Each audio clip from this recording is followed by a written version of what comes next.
Eu sempre fui curioso demais para o meu próprio bem, mas dessa vez a curiosidade quase me custou a sanidade. Sou o João Bento, mas o pessoal me chama de JB. Cresci no interior do estado, num lugar pacato, onde galinha atravessa a rua sem pressa e o cheiro de café coado cedo se mistura com o orvalho do amanhecer. Mas posso lhe garantir, meu compadre, que nem todo canto de cidade pequena é sossegado como a gente imagina. Essa história começa quando recebi uma carta estranha vinda de um lugarejo chamado Sereno Velho. Era um convite para avaliar uns terrenos que, diziam, estavam à venda por preço de banana. Pensei, uai, pode ser uma boa oportunidade. Mas, já de início, reparei que o convite era meio estranho. A pessoa que me escreveu não se identificou direito. Apenas disse que, em Sereno Velho, havia uma calma que precisava ser ouvida para ser compreendida. Quando li aquilo, gelei. Tinha algo ali, como se cada palavra carregasse um tom de aviso. Mesmo assim, aproveitei um fim de semana livre e me mandei. Joguei as malas no porta-malas da velha caminhonete, conferi meus mapas e segui estrada afora. Antes de sair, mamãe ainda falou: "Ô GB, você tome cuidado, só. Esse lugar que você vai, não conheço, mas dizem que é meio esquisito." Que nada, mainha. Vai dar tudo certo. É só ver uns terrenos e pronto. Mal sabia eu o que me aguardava. Depois de quase 3 horas de estrada, passei por uma placa velha de madeira onde se lia: "Bem-vindo a Sereno Velho." Parecia coisa de filme de faroeste. A estrada de terra batida cheia de buracos, o pôr do sol tingindo o céu de laranja e nenhuma viva alma andando por perto. Assim que passei o portal, senti um arrepio percorrer meu corpo, daqueles que a gente sente quando o vento gelado bate na nuca sem aviso. "O JB", parecia dizer. "Quem tá aí?" gritei. Mas só ouvi o eco da minha própria voz. Continuei dirigindo, me esforçando para esquecer aquele som que, mesmo tão baixo, ecoava na minha cabeça. Logo, cheguei a uma plaquinha onde se lia "Pensão da Dona Alzira". Era a única hospedaria ali. Estacionei e bati na porta. Precisava de um lugar para ficar. A Dona Alzira, uma senhora robusta e de sorriso generoso, abriu a porta. "Boa tarde, moço. Tá buscando quarto?" "Sim, senhora. Tô precisando de uma cama para hoje. Quem sabe uns dias. Vim ver uns terrenos por aqui." "Terreno? Ah, entendi. Bom, me siga, por favor." Ela me levou até um quarto modesto, mas limpinho. Tinha cheiro de lençol lavado com sabão caseiro e uma janelinha que dava para a rua principal. Guardei minha mala e, antes de ela sair, perguntei: "Dona Alzira, que lugar é esse? Digo, tá tudo tão parado?" "É o jeitinho de Sereno Velho. Aqui as coisas são calmas, mas o povo prefere não ficar na rua depois do entardecer." "E por quê?" "Ah, uai, é que o povo daqui, digamos, gosta de ficar quieto." O tom da voz dela soou quase como um pedido para eu não continuar a perguntar. mas a curiosidade me roía por dentro. Pouco depois, quando a noite já tomava conta, saí do quarto para comer alguma coisa. Dona Alzira tinha deixado um caldo de feijão quentinho na cozinha. Sentei na mesa e comecei a tomar, pensando na carta que recebera. Por que alguém me chamaria ali? Que terrenos eram esses? Então, subitamente, ouvi de novo aquele sussurro, agora mais nítido. Volta para casa. Volta. Larguei a colher e vasculhei a casa com o olhar. Não vi ninguém, além de mim. Resolvi abrir a porta e olhar a rua. A escuridão era quase total. Mesmo assim, criei coragem e gritei. Quem tá falando? Aparece. Nada, só silêncio. Fechei a porta e quando me virei, quase bati de frente com Dona Alzira. Ela me olhava com uma expressão que misturava pena e medo. Moço, você não devia falar sozinho por aqui. Ouviu alguma coisa? Digo à senhora que ouvi. Alguém sussurrou para mim. Xi, olhe, fique no seu quarto por hoje. A gente conversa melhor amanhã, tá bom? Pensei em insistir, mas Dona Alzira me olhou com tanta seriedade que achei melhor respeitar. Fui pro meu quarto, mas demorou para conseguir pegar no sono. Cada vez que fechava os olhos, quase conseguia ouvir vozes. Volta, não escuta eles. E eu me perguntava, quem eram eles? No dia seguinte, bem cedo, saí para andar pela cidade. Pouca gente nas ruas, de novo. Os que vi viravam o rosto. Parecia que não queriam contato. Até que um homem magro, meio encurvado, surgiu do outro lado da rua, acenou e veio em minha direção. Você deve de ser o forasteiro que chegou ontem, né? Chamo-me Vicente. Isso mesmo, Joabê. Vim ver uns terrenos, mas estou meio perdido sobre quem chamar, onde ir. Ele olhou para os lados, como se tivesse medo de ser escutado. Bom, se você quer mesmo saber sobre terrenos, tem que falar com o seu Manuel. Ele cuida das vendas e registros. Mas, melhor você tomar cuidado. Aqui em Sereno Velho, as vozes podem não gostar muito de curiosos, entendeu? Aquilo me arrepiou na hora. As vozes? Que vozes são essas, Vicente? Moço, não vá me fazer falar muito, não. Só te aviso, não fique fora de casa depois que o sino da matriz toca às 7 da noite. Vicente saiu rápido, como se tivesse medo até da própria sombra. Fiquei lá, parado no meio da rua, meio tonto de tanta estranheza. Decidi ir atrás de Manuel. Descobri que ele trabalhava num pequeno escritório nos fundos da igreja. Caminhei até lá, adentrei aquele edifício antigo, cheio de imagens de santos, cobertos por panos e bancos empoeirados. Cheirava a mofo.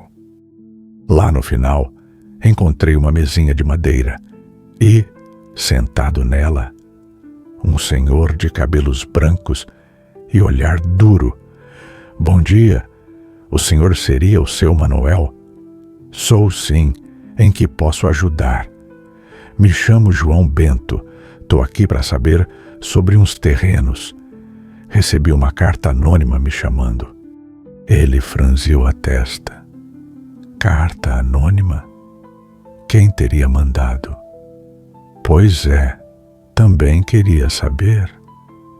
Ele suspirou, como se estivesse preocupado, Pegou uma chave do bolso e apontou para uma gaveta. Abriu-a e tirou de lá um mapa. Esse mapa mostra as terras disponíveis em Sereno Velho. Mas, antes de você querer negociar qualquer coisa, preciso te falar de algo. As gentes daqui têm um jeitão próprio e, digamos, o lugar é cheio de histórias.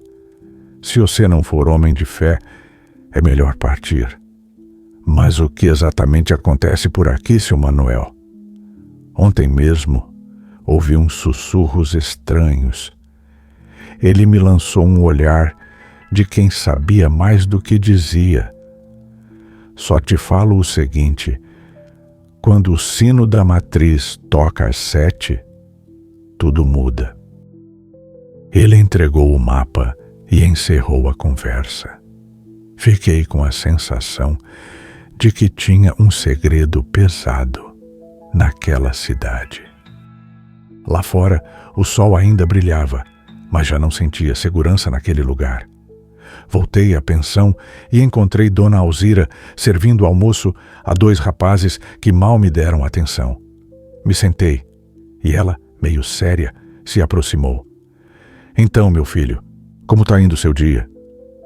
Dona Alzira, a senhora sabe me dizer o que tem de tão especial nesse sino das 7 horas? Ela parou de mexer na panela. Respirou fundo. Se eu fosse você, nem esperava o sino tocar para dar o fora. Essa cidade... Antes que ela continuasse, escutamos. Shhh, shhh. Era como se uma corrente de ar passasse pela sala, mas sem vento. As cortinas não balançavam, e os rapazes na mesa começaram a suar frio. Dona Alzira olhou para eles e murmurou: é melhor falarmos disso em outro lugar. Após o almoço, decidi revisar o conteúdo da carta que recebi. Peguei-a no quarto e reparei em algo que não tinha notado antes. Num canto do papel havia um símbolo parecido com um S em espiral e escrito bem pequeno: eles sussurram para nos guiar. Não fale. Guiar? Guiar quem? Pensei. Pela primeira vez, senti um calafrio se transformar em medo genuíno. Seria tudo uma armadilha? Por volta de 6:30 da tarde, já estava escuro. O tempo nublado deu um ar ainda mais sinistro às ruas. Pensei em seguir o conselho de Vicente e não ficar fora depois do sino. Mas minha curiosidade foi maior. Preciso entender o que diabo acontece quando o sino toca. Peguei minha lanterna e saí devagar da pensão. Dona Alzira tentou me impedir, dizendo que eu estava ficando doido. Mesmo assim, fui. Queria ver com meus próprios olhos. As ruas estavam desertas. Só via as luzes das casas bem fechadas e algumas velas acesas nas janelas, como se as pessoas estivessem rezando. E, lá no fundo, uma brisa gelada. De repente, às 7 em ponto, bum! O sino soou, um toque firme, melancólico, que ressoou no ar por uns bons segundos. Fiquei parado no meio da rua, esperando algo acontecer. Então, veio de novo. Shhh! A princípio, parecia o vento no telhado. Depois, ficou mais claro que eram vozes, incontáveis, sobrepostas, quase hipnóticas. Elas se espalhavam pelo ar, reverberando nas paredes. Uma das vozes parecia chamar meu nome. Jô, ou Ão. Tentei manter a lanterna firme, mas minha mão tremia. Lentamente, observei sombras que se moviam, sem fonte aparente. Pareciam formas humanas projetadas nos muros, mas não havia ninguém ali para projetar sombra nenhuma. Senti uma agonia, o coração disparado. Me aproximei da igreja, pois o sino ficava na torre. Subi os degraus e notei a porta entreaberta. Dentro não tinha luz, só um breu profundo. Mesmo assim, entrei, guiado pela lanterna. As vozes sussurrantes se misturavam, parecendo vir de todos os cantos.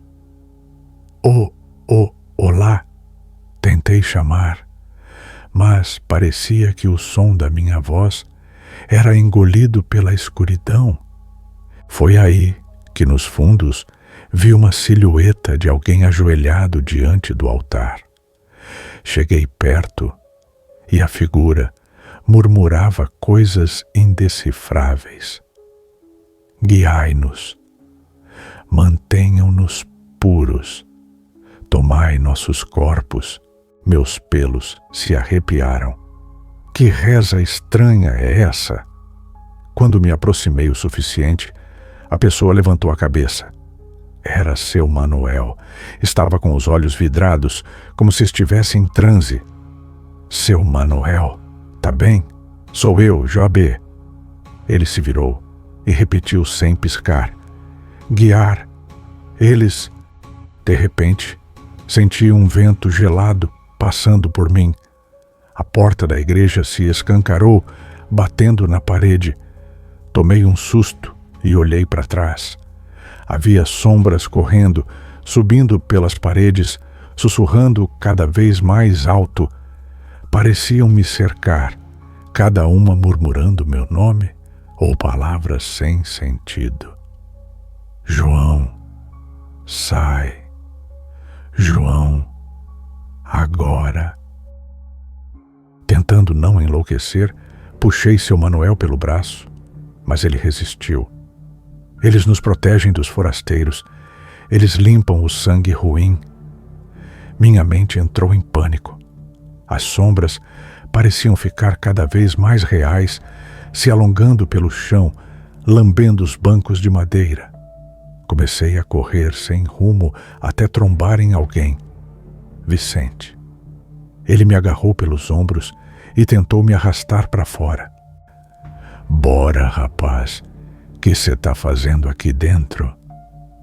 Eu vi o seu Manuel. Ele... Depois a gente cuida do Manuel. Bora sair já. Corremos para a rua, a noite agora tomada por um zumbido baixo, como um coral de sussurros. Minha lanterna iluminava quase nada, e as sombras se mexiam rápidas como cobras. Mal saímos da igreja, escutamos um grito muito, muito alto, que parecia ser o do próprio Manuel lá dentro. Um grito sufocado, que parou de repente. Vicente e eu nos escondemos atrás de um muro, tentando entender o que se passava.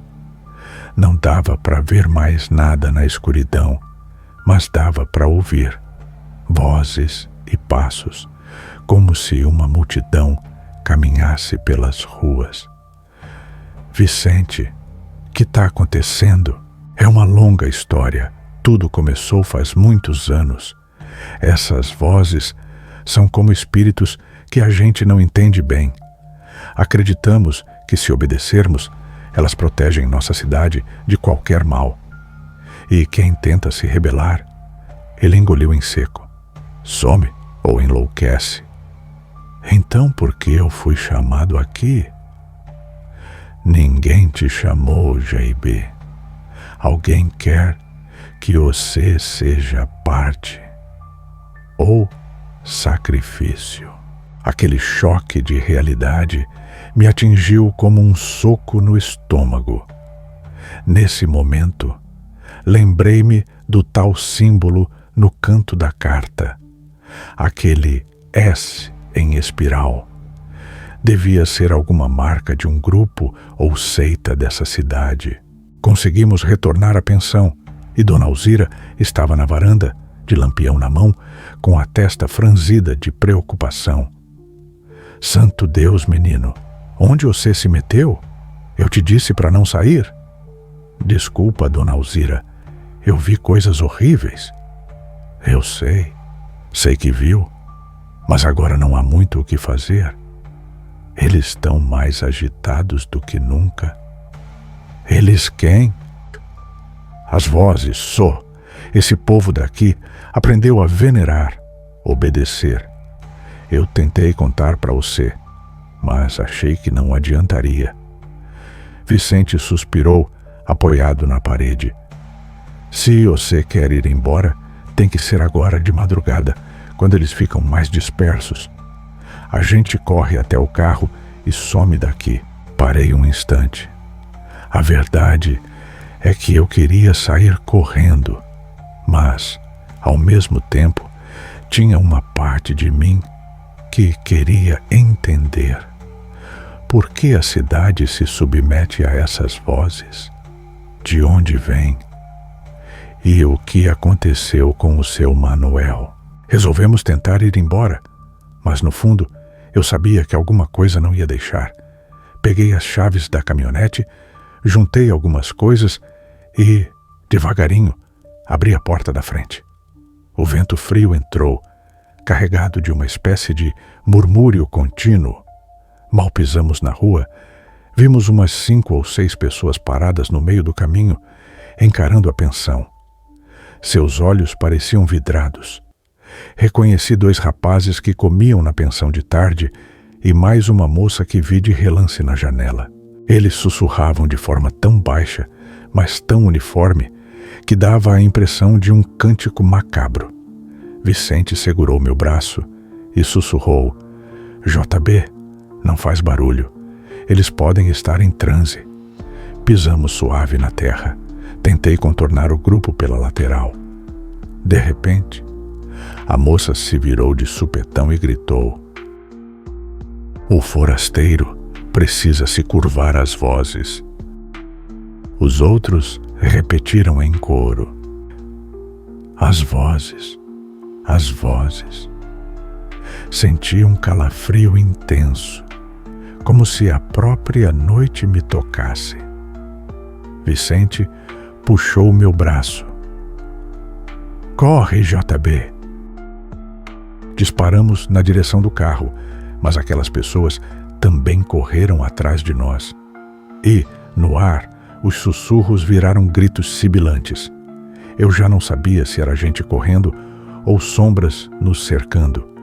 Num golpe de sorte, conseguimos alcançar a caminhonete. Girei a chave, mas o motor tossiu e não pegou de primeira. Vamos, vamos, vamos! Gritava Vicente, olhando pelo retrovisor. Consegui fazer a caminhonete ligar. Arranquei pela rua de terra, enquanto aquelas pessoas quase se jogavam na frente. Desviei e fui embora, acelerando o máximo que meu velho carro permitia. No retrovisor, vi as casas e aquelas figuras cada vez menores. Mas ainda ouvia os sussurros. Parecia que eles ecoavam dentro da minha cabeça. Conforme saímos dos limites de Sereno Velho, notei que o som dos sussurros diminuía, mas não sumia de vez. Vicente tremia no banco do passageiro. Depois de rodar uns bons 20 minutos sem trocar palavra, paramos num posto de beira de estrada para respirar. Vicente, o que você vai fazer agora? Sei lá, JB, tô deixando minha cidade, mas é a única forma de escapar dessa loucura. Sinto muito. Você não tem culpa, só que eles não param. Vão continuar sussurrando nos ouvidos de quem ficar. E às vezes vão chamar novas pessoas. A única certeza é que, quando reencontrei a carta, havia no verso algo que não estava ali antes, como se tivesse sido escrito por cima do texto original. Dizia: quem parte sem ouvir o último chamado será caçado pelas vozes onde quer que vá. Um calafrio me tomou. Vicente me olhou e viu meu pavor. A gente se entreolhou sem saber o que falar. Então, sem trocar mais nenhuma palavra, liguei novamente a caminhonete. Precisava continuar, fugir mais longe, torcer para não ouvir nunca mais aquela sinfonia macabra. Só que, lá no fundinho do meu ouvido, um sussurro suave me acompanhava. Volta.